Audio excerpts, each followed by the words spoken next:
guys, it's Jen. Welcome back to my channel.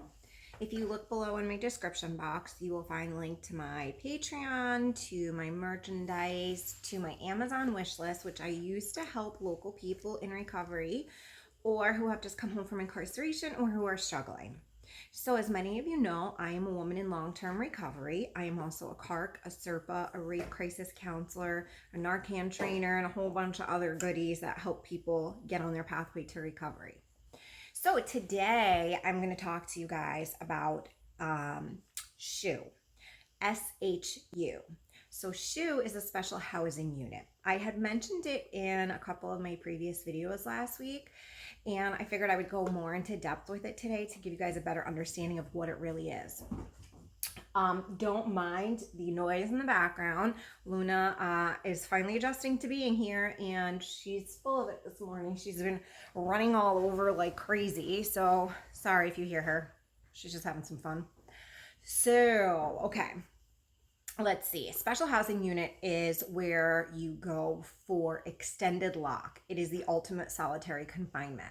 So when you're incarcerated, how it works is there is a tier system, at least in New York State. I can't speak of anywhere else, but in New York State, there's a tier system. Sorry. So there's tier 1, tier 2, and tier 3. 1 being the least of the infraction, 3 being the absolute worst. 1 is like late on the movement, maybe like wrong shoes in the wrong place type of thing. Like maybe your bed wasn't made, or you slept with your arm over your face, like you covered your face while you were sleeping. Because I know for a fact in men's and women's prison in New York State, that's like a supreme no-no. Jared actually, he got like loss of rec for a tier 1 because he used to sleep with his hat on his head because it's super cold at night. And I guess he pulled it down to like here and like couldn't see his face. So he could have, swapped out with someone else. So for security purposes, I guess, they gave him a ticket, and he was like lost of rec for a week or 2 or something, where he was like cube restricted, excuse me.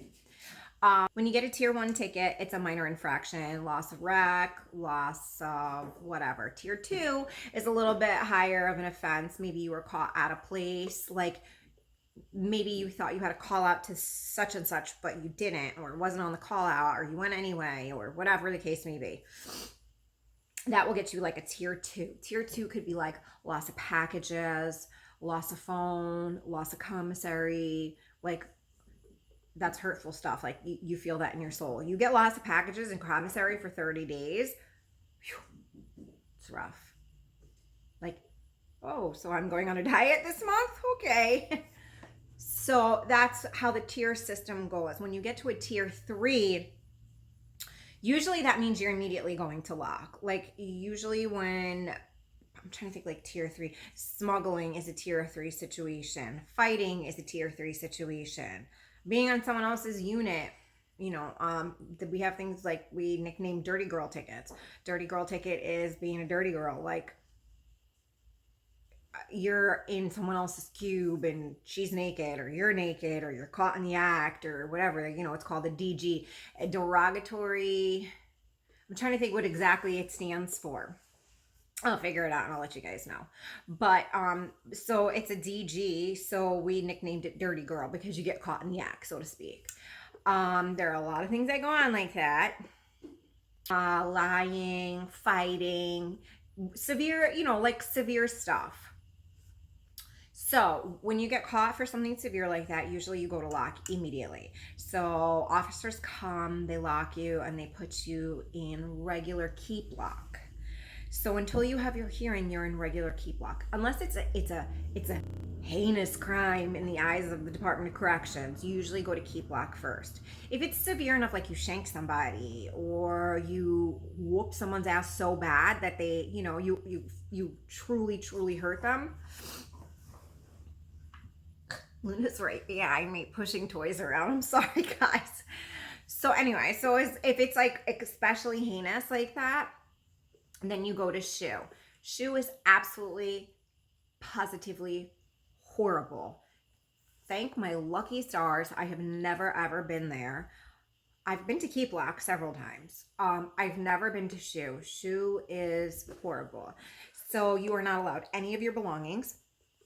When you first get there for the first 48 hours, you're basically in a paper dress, if you will, like a, like the paper material they strap around your neck when you go to the dentist. Well, you have a whole dress like that. It's cool.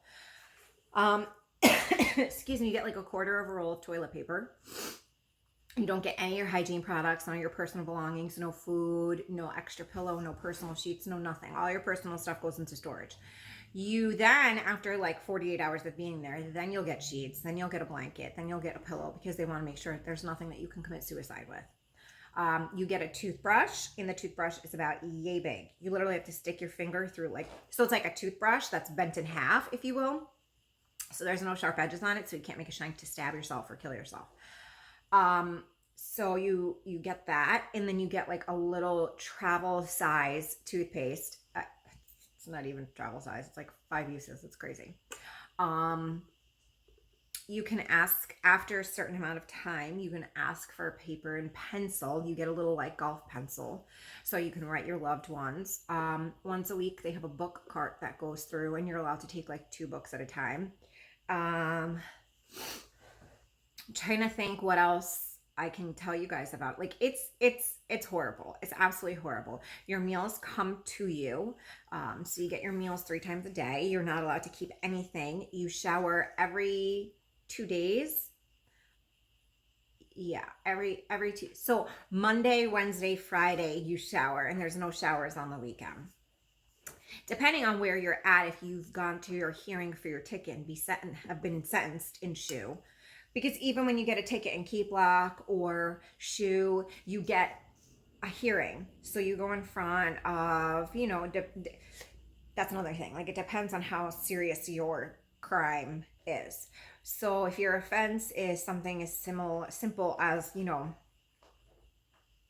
being late on the movement line, it's a tier 1. You just go in front of the sergeant. He tells you, all right, listen, lost a wreck for 2 days or whatever. But the bigger the offense and the higher up the tier of the ticket, you then go in front of like an actual whole panel that you get to plead your case. They tell you your infractions, what your charges are. They listen to your side of the story. They listen to the other person's side of the story. And then they make a decision, and that's how long you get sentenced in Lock or Shoe for. So you could be in Lock with a tier 3, and you could go to your hearing, and they can decide, no, this is a Shoe matter, and you're being sentenced to Shoe time, and then you'll get moved to Shoe. You could be in Lock, and they can say, dismissed, not enough evidence, silly ticket, or you and the other girl both say the same thing. You know what I mean? Like, you look out for each other. So it really all depends. It's kind of just like the real world when you go to court. If you have your shit together and you know what to say, your sentencing looks different. When you are in Shoe and you work your way up to rec privileges, you are literally in a metal box. These 2 girls, they finally decided they like each other and they play all the time, which is cool, but not right now, ladies. Thanks. So, and when I tell you it's a metal cage, like the tables are stainless steel, like there's a picnic, it's like a round picnic table, if that makes sense, outside in the Shoe cage. Oh, now they're hissing at each other. Cool. You literally learn what solitary confinement is. There are no phone calls the entire time. You only are allowed mail, and you are on mail watch. So that means they monitor your outgoing mail and your incoming mail. So when you are in prison, when you receive your mail, all your mail is opened. And they have officers and outside people who come in, civilians, who literally scan. They're not allowed to sit down and read unless they find something, but they can scan. So what they do is they open your mail and they look for keywords. If any of those keywords are found, which is kind of ridiculous, because I could say, oh yeah, they ganged up on me, the kids, the other day when they were all here and we were playing. And as soon as they see that word, they'll read your whole letter. I get the principle behind it, but it's a super invasion of privacy. Yeah. And I genuinely feel like the way they sentence males and females both to SHU is just absurd. People will get 5 years. I just cannot even imagine how they think that people who are being incarcerated already 9 times out of 10 have very, very poor mental health. So they come in, they have an adjustment period, and sometimes they don't do well adjusting. It's not an easy thing to adjust to. You know, you literally have people telling you to get naked so they can look at your body. You have people who tell you when to eat, when to sleep, when to move, when to talk, when to whatever, you know, and you have to be surrounded by people you don't know. You're not allowed packages for the first 30 days in New York State prison. So you're basically hungry all the time. People's tensions are high. There's not enough phones inside New York State prisons. So you have a bunch of women who are incarcerated. 9 times out of 10, they're mothers, you know, and how can you take 1 half-hour phone call where you talk to your significant other or your parent or whoever your emotional support person is, and then speak to all your children?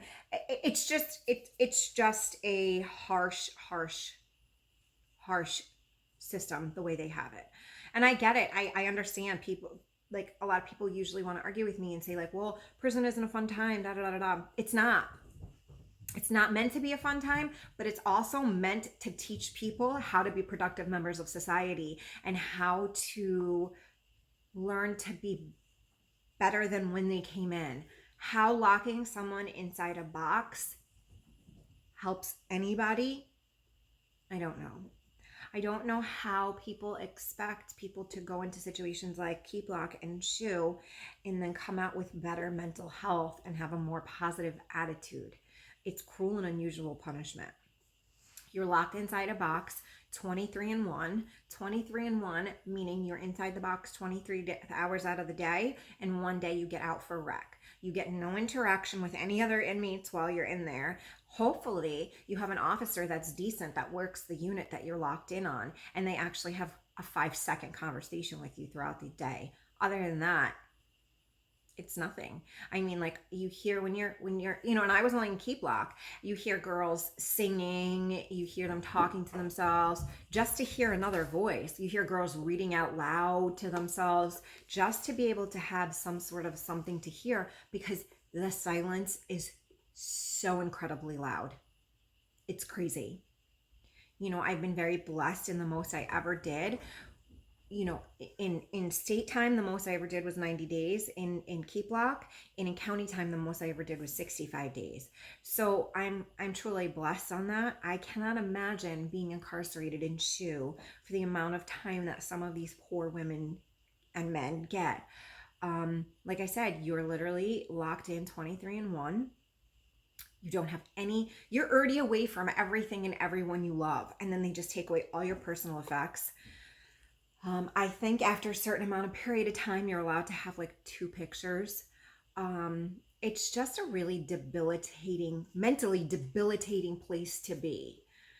And it's just horrible. You know, pen pals really come in handy.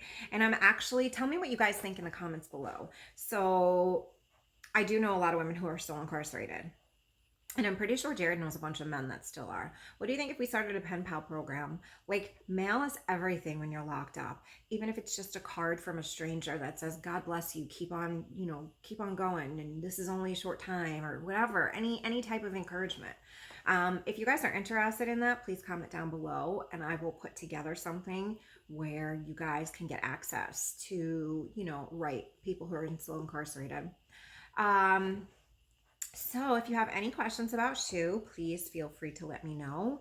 And remember, guys, I am only just a message away. Please stay safe during this time. I know personally where I live right now, COVID is actually rearing up its ugly head, and Bella's school has been shut for the last 2 weeks. She's been doing remote learning, and I hope you just all stay safe and, do the best that you can during this time. And I am just a message away, like I always say. And if you need anything, please feel free to reach out. Bye.